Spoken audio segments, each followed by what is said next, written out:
Webster is at Oxfam's headquarters where the supplies are being prepared. We can speak to him now. James, so what actually is being sent out?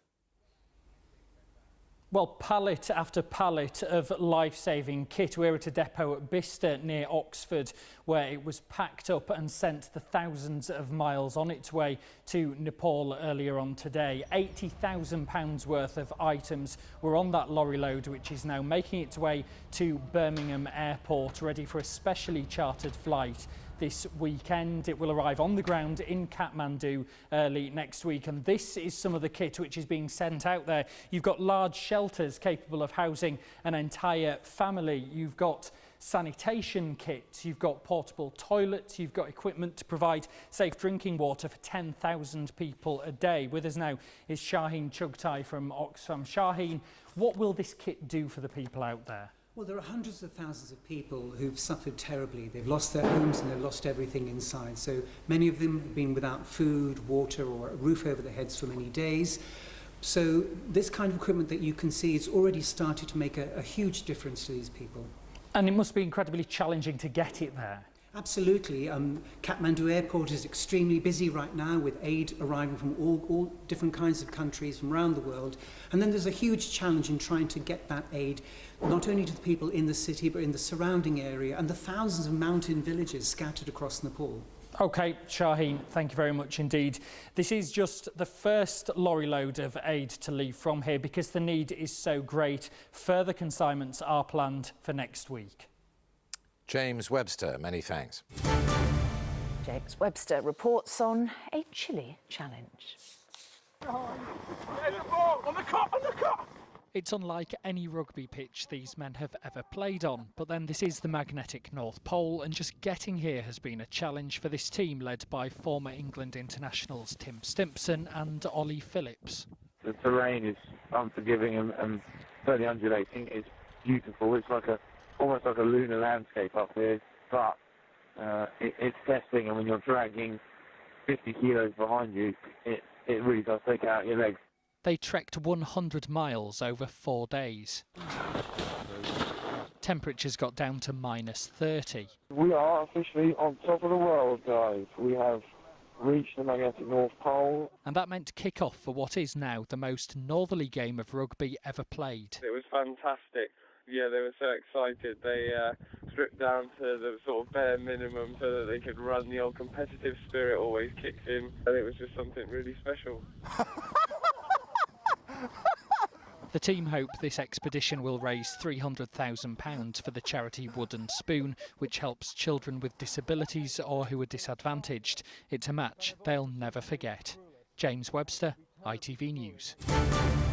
Part of the street there remains cordoned off. Well, our reporter James Webster is live there with more details. James. Well, this street would usually be busy with commuters right now, as it was just after 7:30 this morning when this advertising hoarding fell off the wall above us here, some 20 or so feet to the ground, landing on this woman. That's where it stayed for most of the day. Now, miraculously, the woman, thought to be in her 30s, survived, though the fire service say she had an incredibly lucky escape. She could have so easily been killed instantly by this. They also say it's incredibly fortunate that more people weren't underneath this billboard when it came down. People nearby have described hearing a thunderous noise as it came and landed on the pavement here earlier on today.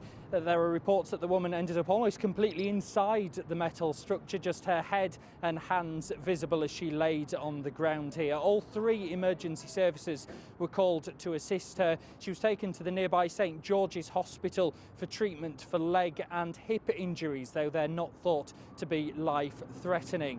Now, the billboard has now been loaded onto this lorry behind us, ready to be removed. That happened in the last hour or so, though the street remains cordoned off. That caused some traffic delays this morning and again here this evening. The Health and Safety Executive have been informed about what happened. Clearly, there will have to be some investigation to find out how this could have happened and whether there are any wider issues about the safety of such billboards. James, thanks very much.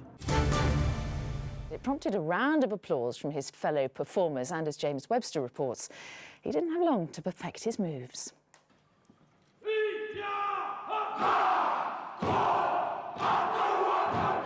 It's not every day you get a member of the royal family dancing the haka. It's known as a war cry. Maybe it was that and the sight of fellow soldiers in their combats that made Harry decide he had to join in.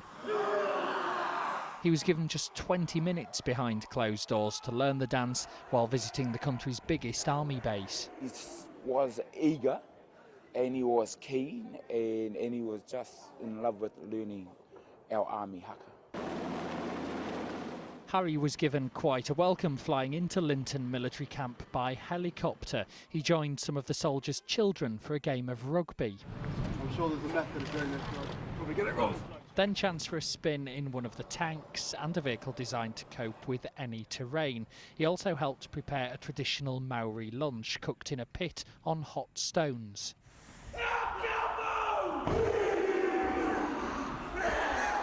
But surely the haka is what this visit will be most remembered for. His look of concentration replaced by relief when it was finished. James Webster, ITV News.